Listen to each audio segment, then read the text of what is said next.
유비의 5호 장군. 이름만 들어도 누구나 떠올리죠. 관우, 장비, 조운, 마초, 황충 삼국지를 빛낸 5전설의 무장들입니다. 하지만 그들 못지않은 실력과 충성을 지녔음에도 끝내 5호 장군의 이름에 오르지 못한 인물이 있었습니다. 그가 바로 위연입니다. 만약 어느 날 위연이 5호 장군 5명과 차례로 맞붙는다면 어떨까요? 그는 과연 세상을 놀라게 할 새로운 전설이 될 수 있을까요? 아니면 영원히 그들의 그림자 속에 남게 될까요? 결과는 여러분의 상상을 완전히 뒤집을지도 모릅니다. 좋아요와 구독, 알림 설정으로 다음 이야기들도 놓치지 마세요. 그럼 지금부터 위연과 5호 장군의 숨 막히는 대결을 시작합니다. 위연, 왜 그는 5호 장군의 이름을 올리지 못했을까? 삼국지의 수많은 무장들 중 유비의 5호 장군은 전설처럼 남아 있습니다. 관우, 장비, 조운, 마초, 황충, 그들의 이름은 곧 충혜와 용맹의 상징이 되었죠. 하지만 그 찬란한 이름들 뒤에는 조용히 빛났던 한 사람이 있었습니다. 그가 바로 위연입니다. 그는 높은 신분도 특별한 인연도 없었지만 오직 실력과 충성심으로 한자리를 만들어냈습니다. 특히 한중을을 지키며 수많은 전투를 승리로 이끌었고 그 어떤 장수보다 묵묵히 나라를 지켰습니다. 그럼에도 불구하고 그의 이름은 5호 장군 명단에 없었습니다. 이유는 단 하나, 그의 외모와 성격이 반역의 상을 가졌다는 이유였습니다. 제갈량은 끝내 위연을 완전히 신뢰하지 않았죠. 하지만 역사는 냉정합니다. 때로는 진심보다는 인연이, 능력보다는 이미지가 더 중요하게 평가되곤 하니까요. 위연은 권력에도 아첨하지 않았고 명예에도 연연하지 않았습니다. 그는 오직 전장과 나라만을 바라본 무장이었습니다. 그래서 사람들은 그를 이렇게 부릅니다. 이름 없는 6번째 호장군, 그리고 진정한 충신이었다고. 1. 위연 vs 관우. 진정한 무인의 품격은 누구에게 있을까? 만약 어느 날 위연이 관우와 마주서게 된다면 그 대결의 끝에서 누가 마지막까지 버틸 수 있을까? 이건 단순히 무예의 대결이 아니다. 시대가 낳은 두 인물의 기계 그리고 운명이 부딪히는 시험이다. 삼국지를 아는 이라면 누구나 안다. 관우라는 이름은 이미 인간의 범주를 넘어선 존재다. 청룡원 얼도를 휘두르며 천하를 제압한 무장, 그리고 후세의 신쟁으로 숭배된 충의의 화신. 그는 유비, 장비와 함께 촉한의 기둥을 세운 첫 번째 형제였다. 한 번의 칼질로 화웅을 베고 적진을 뚫고 두 부인을 호위했던 이라는 이제 전설처럼 남아있다. 그에 비해 위연은 늦게 등장한 인물이었다. 유비의 결의 형제도 아니고 그의 이름을 드높인 화려한 시작도 없었다. 그러나 그렇다고 해서 그의 능력까지 과소평가할 이유는 없다. 무예로만 따지면 관우는 분명 시대를 대표하는 강자였다. 번성 전투에서 물길을 장악하고 적장을 참수하며 조조조차 도성을 옮기려 했을 정도였다. 그 명성과 위세는 누구도 쉽게 따라잡기 어렵다. 하지만 한 걸음 물러서서 보면 위연에게는 관우와는 다른 종류의 강함이 있었다. 그는 자신을 드러내지 않았다. 명예를 좇지도 칭찬을 구하지도 않았다. 오직 나라와 이상을 위해 싸운 사람이었다. 유비에게 사랑받은 형제가 관우였다면 그 신뢰를 피와 공적으로 증명해야 했던 이는 위연이었다. 관우는 의리로 빛났지만 때론 그 자존심이 정치의 유연함을 가로막기도 했다. 반면 위연은 조용히 그러나 묵직하게 한중의 국경을 지켜냈다. 만약 둘이 진짜로 맞붙었다면 순수한 힘에서는 위연이 밀렸을지도 모른다. 하지만 용기와 충성심에서만큼은 그 누구에게도 지지 않았을 것이다. 관우는 전설이 만든 상징이고 위연은 현실 속에서 끝까지 싸운 병사였다. 전자는 찬란하게 빛났고 후자는 그림자 속에서 나라를 지켰다. 이 둘의 싸움은 결국 영광의 대가와 침묵의 무게를 묻는 대화다. 모두가 역사에 이름을 남기길 바라지만 진짜 충신은 이름 없이 남는 법이다. 2000년이 지난 지금 관우의 사당은 온 중국에 세워져 있다. 그러나 위연의 이름은 여전히 역사 속 의문으로 남았다. 누구는 그를 반역자로, 누구는 잊혀진 영웅으로 기억한다. 하지만 어쩌면 진짜 영웅은 조각상에 새겨지지 않은 사람일지도 모른다. 그가 흘린 피와 침묵이야말로 진정한 무인의 영광이었으니까. 이 위연 vs 장비, 폭풍과 강물의 대결. 관우가 정의와 의로움을 상징하는 무신구이였다면 장비는 그 자체로 폭발하는 야성의 상징이었다. 속박을 싫어하고 하늘도 두려워하지 않던 사나이. 그의 포효는 전장을 뒤흔드는 천둥 같았다. 장판교에서의 일화는 이미 전설이다. 단 한 번의 고함으로 조조의 수만 대군이 공포에 질려 뿔뿔이 흩어졌다. 그건 단순한 힘이 아니라 전장을 지배하는 기세 그 자체였다. 반면 위연은 폭풍 같은 사람은 아니었다. 그는 조용히 흐르는 강물과 같았다. 눈에 띄지 않지만 그 깊이는 쉽게 가늠할 수 없다. 전장의 한가운데서도 그의 싸움은 화려하지 않았다. 그는 드러나지 않는 곳에서 묵묵히 나라의 경계를 지키는 장수였다. 만약 이 둘이 진짜로 맞붙었다면 어떨까? 그 싸움은 단순한 무력의 대결이 아니다. 두 가지 방식의 존재가 부딪히는 충돌이다. 장비는 불처럼 타오르는 남자였다. 그의 창 835바 셔먼은 마치 살아있는 용처럼 휘둘러졌다. 여포와 수십 합을 겨루어도 물러서지 않았고 한 번의 돌격으로 적진을 무너뜨리는 힘이 있었다. 순수한 전투력만 놓고 본다면 위연이 장비를 넘어서긴 쉽지 않다. 하지만 전장은 단순히 힘으로만 이겨내는 곳이 아니다. 장비가 폭발이라면 위연은 지속이었다. 장비가 순간의 힘으로 전장을 뒤흔들었다면 위연은 긴 시간 동안 땅을 지키며 나라의 균형을 유지했다. 실제로 유비가 한중을 지킬 장수를 찾았을 때 그 자리를 차지한 것은 장비가 아니라 위연이었다. 장비는 그 결정에 불만을 품었지만 그 불만 속에는 위연의 능력을 인정한 마음도 있었다. 즉, 서로 싸우지 않아도 이미 마음속에서는 승부가 오가고 있었던 것이다. 장비는 폭풍처럼 강했지만 그 분노와 충동이 때로는 그를 삼켰다. 술기운의 부하를 죽였고 결국 그 성격이 그의 생을 단축시켰다. 위연 또한 완벽하지 않았다. 그의 솔직함과 거침없는 성격은 정치의 세계에서 늘 오해를 샀다. 그러나 바로 그 결점들 덕분에 두 사람은 서로를 비추는 거울 같은 존재가 되었다. 하나는 전장을 뒤흔드는 폭풍, 다른 하나는 천천히 땅을 적시는 비. 둘 다 필요했고 둘 다 위대했다. 누가 이기고 누가 진다는 것은 중요하지 않다. 그들은 서로 다른 방식으로 촉한을 지탱한 두 개의 기둥이었다. 한 사람은 순간의 불꽃으로 빛났고 다른 한 사람은 길고 긴 그림자로 나라를 지탱했다. 역사는 종종 누군가에게 더 많은 빛을 비춘다. 하지만 진짜 강함은 그 빛이 닿지 않는 곳에서도 꺼지지 않는 것이다. 그래서 어떤 이들은 말한다. 장비가 폭풍이었다면 위연은 그 뒤를 따라 흐르는 강이었다. 3. 조은과의 맞대결.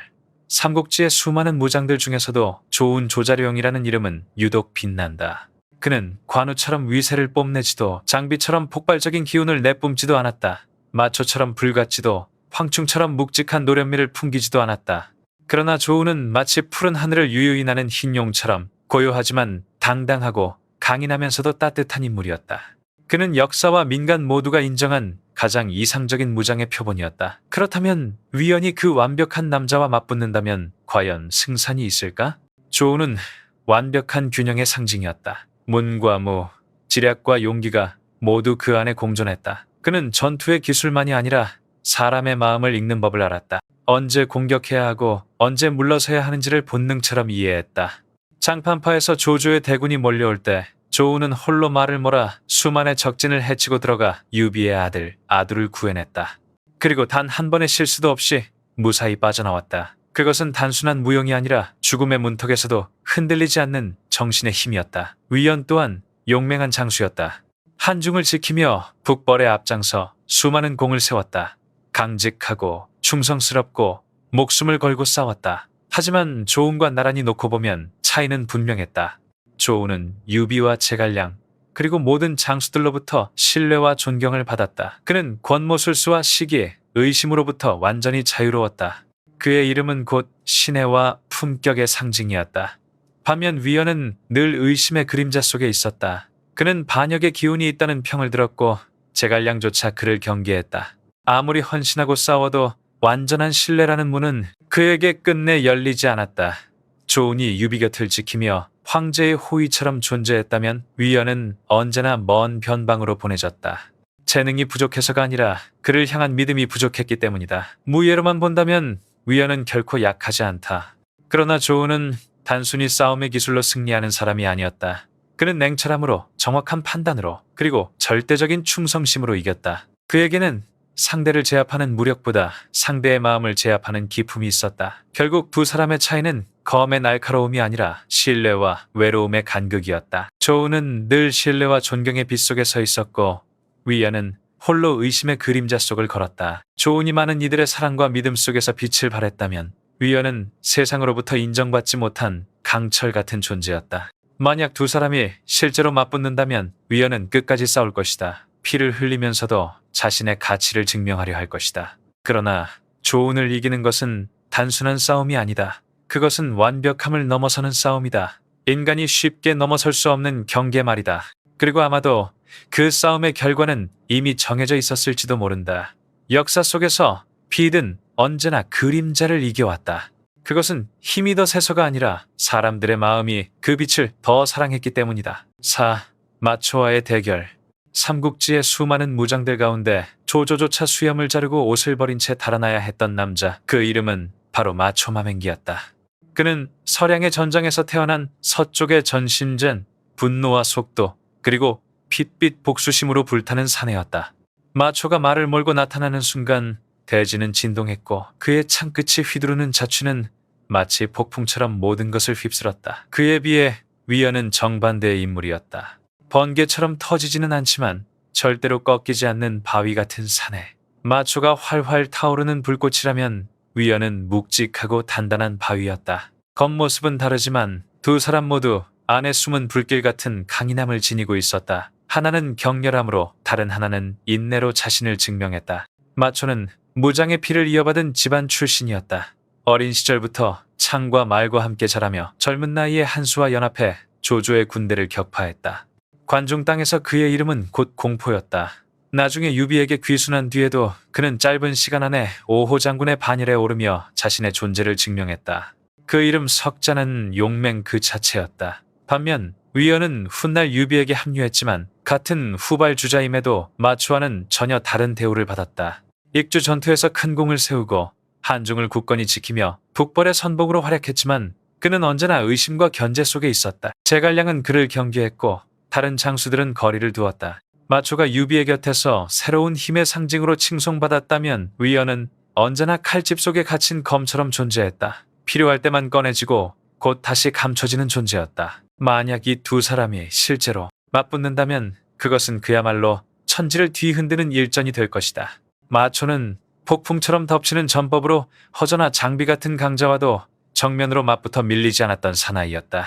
반면 위연은 화려한 일기토의 기록은 적지만 수많은 실전 경험을 통해 단련된 냉철한 전사였다. 그는 전장의 흐름을 읽을 줄 알았고 단순한 힘의 싸움이 아닌 시간과 인내의 싸움을 잘 아는 사람이었다. 하지만 단 한 번의 승부에서 속도와 파괴력이 모든 것을 결정짓는 상황이라면 마초의 우위는 명확했다. 그의 창은 바람을 가르고 방패를 부수며 적을 공포로 몰아넣었다. 절정기의 마초는 말 그대로 살아있는 창이었다. 위연이 아무리 단단해도 그 첫 파도의 폭발적인 기세를 완전히 막아내기는 어려웠을 것이다. 그러나 이 대결의 진정한 의미는 단순히 승패에 있지 않다. 두 사람은 각기 다른 길을 걸은 무장이었다. 마초는 운명적으로 선택받은 전사였고 위연은 끝까지 버티며 증명한 전사였다. 한쪽은 세상의 박수를 받았고 다른 한쪽은 세상의 의심을 견뎠다.